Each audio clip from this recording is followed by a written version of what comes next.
kita pada penghujung acara, yaitu kita akan menyimak sambutan terakhir dari Guru Besar UIN dan sekaligus Ketua Umum ICRP, yaitu Komunitas Keberagaman Iman, yaitu Ibu Profesor Dr. Musdah Mulia. Kepada Ibu Profesor Dr. Musdah Mulia, kami persilakan.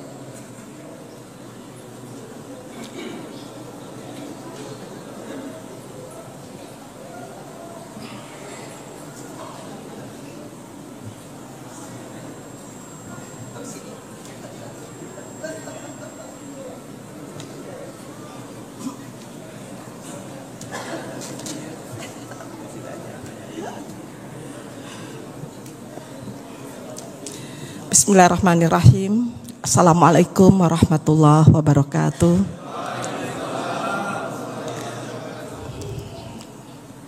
Selamat sore, salam sejahtera untuk kita semuanya.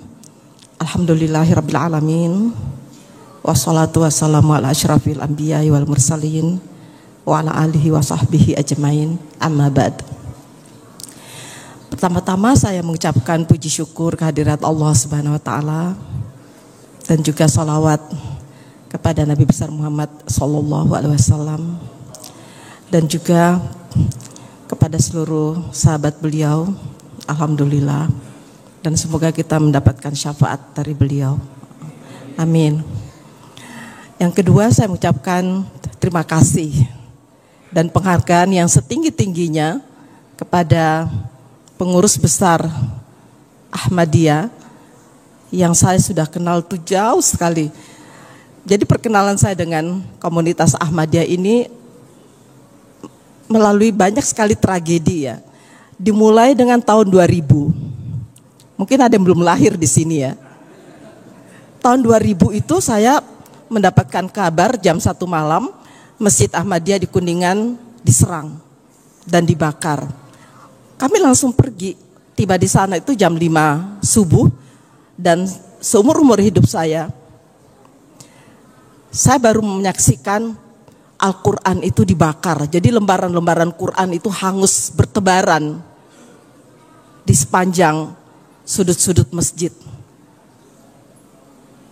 Sayangnya dulu itu belum seperti sekarang ya, apa-apa bisa viral gitu kan. Waktu itu kan belum ada foto digital seperti sekarang. Andai kata ada, saya pasti foto kan. Belum punya, jadi pengalaman itu benar-benar menghentakkan ya hati nurani saya yang terdalam. Kok ada ya manusia sebejat itu ya? Bukankah Al-Quran itu kitab suci yang disucikan bukan hanya oleh umat Islam, tapi kalau kita mengaku sebagai umat beragama, semua kitab suci itu adalah tentu suci adanya, nggak boleh diperlakukan semena-mena. Tapi pemandangan tahun 2000 itu benar-benar sebuah pemandangan yang amat sangat mendalam ya, berkesan dalam hati saya bahwa itu tidak boleh terulang lagi. Tahun 2005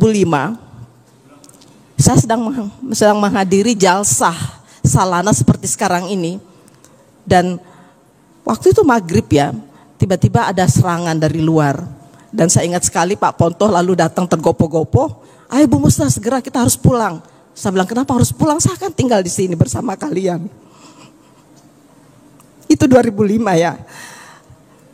Lalu kemudian peristiwa Cikesik, ya peristiwa macam-macam ya. Tetapi di tengah-tengah itu banyak juga peristiwa yang membuat saya itu selalu gembira dan selalu bahagia ya bersama-sama dengan teman-teman Ahmadiyah. Karena saya melihat perkembangan Ahmadiyah itu dari tahun ke tahun itu semakin terbuka, ya semakin fleksibel, semakin membaur ya dengan masyarakat. Dan insya Allah akan semakin diterima oleh seluruh elemen masyarakat, insya Allah. Dan saya tidak juga lupa, saya harus menyebutnya di sini. Pak Pontoh itu guru saya loh. Dia itu guru bahasa Urdu. Ayo, pasti banyak orang Ahmadiyah nggak ngerti bahasa Urdu. Karena apa? Karena bagi saya untuk mempelajari tulisan-tulisan asli dari Sang Maha Guru, Sang Huzur, itu kita harus mengerti bahasa Urdunya. Jangan bahasa terjemahannya. Karena itu sampai sekarang alhamdulillah pelajaran yang diberikan Pak Ponto tentang bahasa Urdu, saya masih bisa baca-baca sedikit-sedikit gitu ya. Karena kebetulan bahasa Urdu itu ditulis dalam aksara Arab. Jadi saya agak-agak terbantu sedikit gitu kan. Karena saya mengerti, saya dari jurusan bahasa dan sastra Arab. Jadi agak mengerti lah. Dan beberapa serapan bahasa Urdu itu diambil dari, saya lihat dari beberapa bahasa Arab. Alhamdulillah. Nah, pengalaman-pengalaman ini juga membuat saya sangat mencintai ya, bahwa meskipun saya bukan Ahmadiyah secara organisatoris, tetapi rasanya kok keimanan saya nggak ada bedanya ya dengan teman-teman Ahmadiyah. Ya, kita sama-sama bertauhid kepada Tuhan yang satu, Allah Subhanahu wa taala. Ya, dan berkiblat pada satu kiblat yang sama. Karena itu buat saya tidak ada sekat sama sekali di antara kita ya. Karena itu perjuangan kita sama, bagaimana kita semua, ya, kita semua sebagai sesama umat Islam itu bukan hanya berpikir bagaimana mengembangkan Islam, tetapi juga bagaimana mengembangkan seluruh manusia dan kemanusiaan. Karena inilah yang selalu ditekankan oleh Allah Subhanahu wa taala terkait dengan misi kenabian Rasulullah sallallahu alaihi wasallam. Innama bu'itsu liutammima makarimal akhlak. Bicara tentang makarimal akhlak itu bicara tentang kemanusiaan. Bicara tentang sifat-sifat kemanusiaan universal yang sebagian besar itu kemudian diaplikasikan di dalam prinsip-prinsip hak asasi manusia. Jadi kalau ada orang yang nggak suka hak asasi manusia, menurut saya apa dia orang yang beragama ya? Karena prinsip-prinsip paham itu adalah bagian dari prinsip-prinsip keagamaan universal. Ya, nah penekanan Allah juga kepada kerasulan Muhammad itu selalu dijelaskan. Ya, apa itu? Inna arsalnaka wa ma arsalnaka illa. Jadi tidak ada yang lain kecuali illa rahmatan lil alamin. Nah, prinsip rahmatan lil alamin inilah yang sekarang dikembangkan dalam bentuk moderasi beragama. Ya, tetapi buat saya prinsip rahmatan lil alamin harusnya jauh lebih kuat lagi dari itu. Bagaimana kita melihat sesama manusia itu adalah kita melihat diri kita sendiri. Jadi kalau ada orang yang melihat sesama manusia itu dengan pandangan yang merendahkan, berarti dia merendahkan penciptanya. Merendahkan penciptanya itu Allah Subhanahu wa taala. Karena terus terang ya, dalam banyak ayat itu dijelaskan bahwa semua manusia itu diciptakan dengan dignity, dengan martabat, dengan harkat. Dalam bahasa Al-Quran disebut dengan karamatul insan. Jadi siapapun dia, nggak boleh kita perlakukan semena-mena. Jangan karena kita mayoritas, lalu yang minoritas diperlakukan semena-mena.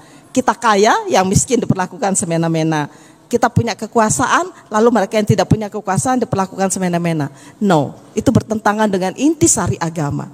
Karena agama menjelaskan semua manusia itu diciptakan setara. Dari sinilah prinsip tauhid sebetulnya. Ya, kalau kita betul-betul memahami tauhid dengan benar, hanya Allah yang kita sembah, hanya Allah yang kita puja dan puji, hanya Allah pencipta kita. Berarti selain Allah semuanya adalah makhluk. Sebagai makhluk kita semuanya sama dong. Karena itu jangan pernah merasa lebih baik atau lebih istimewa dari siapapun.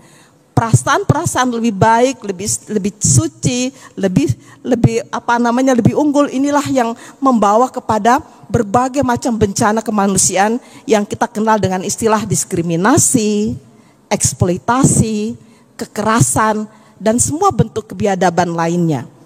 Mulai dari perasaan merasa diri lebih baik. Itulah sebabnya kenapa iblis itu dimurkai oleh Allah Subhanahu wa taala. Bukan berarti dia tidak percaya kepada Tuhan. Dia percaya kepada Tuhan, tetapi karena iblis selalu merasa dirinya lebih baik dari manusia. Karena itu perasaan sombong, arogan, ya, itu satu akar. Inilah yang sangat dimurkai oleh Allah Subhanahu wa taala. Nah, sekarang apa yang harus kita lakukan ke depan bersama-sama? Saya senang sekali bahwa dalam jalsa salana ini Ahmadiyah merangkul ya semua kelompok dari semua golongan untuk kita bersama-sama. Karena kita nggak mungkin bisa menyelesaikan persoalan-persoalan kebangsaan ini sendirian. Kita mesti bersama-sama bergandeng tangan, berkolaborasi dengan cantik, ya, berkolaborasi dengan saling menghargai satu sama lain, ya, dengan penghargaan yang sama, dengan kesetaraan yang sama. Apa itu? Pertama kita berupaya melakukan upaya-upaya rekonstruksi budaya. Melalui apa? Saya masih percaya melalui institusi pendidikan. Pendidikan dalam arti yang seluas-luasnya. Dimulai dari pendidikan dalam keluarga. Karena itu ibu bapak sekalian, ini saya sangat berharap ya, mulailah kita dari keluarga masing-masing.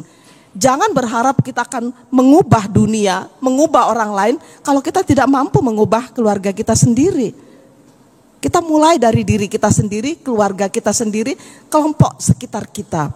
Bagaimana kita mengubah budaya yang kita sebut dengan budaya patriarkal, budaya feodal, ya, budaya semena-mena, dengan budaya egalitarian, dengan budaya yang menghargai sesama manusia.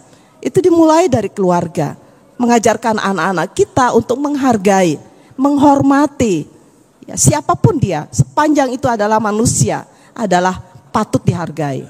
Nah, yang kedua adalah bagaimana kita semua bersama-sama, ya, berkolaborasi, melakukan upaya-upaya yang saya sebut dengan reformasi, mereformasi semua kebijakan publik yang mengandung unsur-unsur diskriminatif. Tadi sudah banyak disampaikan, saya dengar mulai dari dari Setara, dari Sejuk, bagaimana kita masih memiliki perundang-undangan, peraturan-peraturan, apalagi di tingkat daerah yang namanya perda-perda, itu masih mengandung unsur-unsur diskriminatif. Karena itu jangan pernah bosan. Saya selalu mengatakan, saya ini adalah orang yang gak pernah bosan ya, mengingatkan pemerintah di tingkat pusat sampai daerah, agar supaya mengeliminir, menghapus ya, semua peraturan, semua perundang-undangan yang mengandung unsur-unsur diskriminatif kepada kelompok manapun. Jadi jangan hanya, jadi teman-teman Ahmadiyah bukan hanya memperhatikan undang-undang peraturan yang berkenaan dengan Ahmadiyah saja, no, jangan. Jadi semua kelompok yang mengalami jadi undang-undang itu mendiskriminasi kelompok-kelompok tertentu, ya kita juga harus bicara. Kadang-kadang saya suka ditegur, loh Ibu Musta kan bukan dari kelompok itu, ngapain ribut? Kamu ya, saya katakan, ketika sebuah undang-undang mengandung unsur ketidakadilan dan kita tinggal diam, maka ketidakadilan itu juga akan menimpa diri kita. Karena itu jangan pernah diam ketika Anda melihat atau merasakan ketidakadilan, walaupun ketidakadilan itu dialami oleh kelompok lain. Jangan pernah diam melihat ketidakadilan. Kita mesti ribut, enggak boleh. Orang lain tidak boleh diperlakukan tidak adil. Karena kalau kita diam, berarti kita setuju dengan ketidakadilan dan Allah akan murka. Ya, ada banyak sekali hadis mengingatkan bahwa pada suatu masa nanti akan tiba suatu masa di mana umatku itu akan kena bencana. Lalu sahabat-sahabat Rasul itu bertanya, ya Rasul, apakah ketika itu sudah nggak ada lagi orang-orang yang soleh? Nabi mengatakan masih banyak. Lalu kenapa? Ya, orang-orang soleh itu juga akan kena bencana karena diamnya, karena dia tidak melakukan sesuatu. Ya paling tidak berdoa, tapi berdoa itu kan iman yang sangat lemah. Jadi jangan cuma berdoa, kita harus melakukan sesuatu, mengadvokasi pemerintah atau siapapun yang melakukan tindakan-tindakan diskriminatif. Nah, yang ketiga ini juga penting. Bagaimana kita melakukan upaya-upaya reinterpretasi. Ya, ada banyak interpretasi keagamaan, interpretasi keislaman yang gak relevan lagi dengan masa kita sekarang. Tentu dengan sangat apresiatif ya kita kepada para ulama-ulama terdahulu, mereka sudah melakukan tugasnya dengan baik. Ya, tetapi tentu saja interpretasi keagamaan yang mereka lahirkan pada masa itu, misalnya abad ke-9, abad ke-10, itu sudah banyak yang gak relevan dengan dunia kita yang sudah mengalami banyak sekali kemajuan. Kemajuan karena kemajuan sains dan teknologi, apalagi kemajuan dunia digital dan kemajuan dinamika zaman. Karena itu kita perlu menawarkan interpretasi baru yang lebih humanis, yang lebih relevan dengan kondisi zaman kita sekarang. Tentu saja yang lebih mengedepankan nilai-nilai substansi keislaman atau keagamaan yang mengedepankan sisi-sisi kemanusiaan yang menghargai kesetaraan, keadilan, dan seterusnya. Karena itu kita nggak bisa tinggal diam. Karena perkembangan sesuatu itu nggak berjalan linear loh. Kadang-kadang flashback, kita mundur lagi ke belakang. Kita nggak tahu ya 2024 ini presidennya kayak apa. Karena itu kita berharap sangat, mudah-mudahan apa yang sudah diletakkan oleh pemerintah sekarang itu bisa lebih dikembangkan, lebih progresif, lebih maju di masa-masa yang akan datang. Karena itu saya berharap kerjasama kita semuanya, saya sangat berharap terutama ibu-ibu Imaillah. Saya sangat bersyukur bahwa teman-teman Ahmadiyah ini juga mengedepankan kelompok perempuan. Ingat ya, kelompok perempuannya bukan hanya sekedar pemanis ya. Mereka harus dijadikan subjek dalam semua bidang pembinaan umat. Dalam semua bidang pembangunan. Mereka bukan sekedar pemanis, bukan sekedar untuk rame-ramein kegiatan jalsa, tetapi mereka juga harus menjadi subjek dalam semua pembangunan umat, dalam semua pembangunan bangsa, sehingga kita bersama-sama, laki, perempuan, dan seluruh elemen bangsa, bersama-sama membangun bangsa yang lebih damai, yang lebih beradab, dan lebih berjaya di masa yang akan datang. Dan kita berdoa semoga Islam menjadi Islam ya'lu wa la yu'la alaihi. Wassalamualaikum warahmatullahi wabarakatuh. Waalaikumsalam. Nare takbir. Allahu Akbar. Islam Ahmadiyah. Jindabad. Indonesia. Jindabad. Lajnah Imaillah Indonesia. Jindabad. Profesor Musda Mulia. Jindabad. Nare takbir. Terima kasih yang sebesar-besarnya untuk Profesor Dr. Musda Mulia, Guru Besar UIN dan Ketua Umum ICRP. Dan sebagai rasa terima kasih kami mohon Ibu berkenan untuk maju ke depan dan menerima souvenir dari Ibu Sadar. Kami persilakan.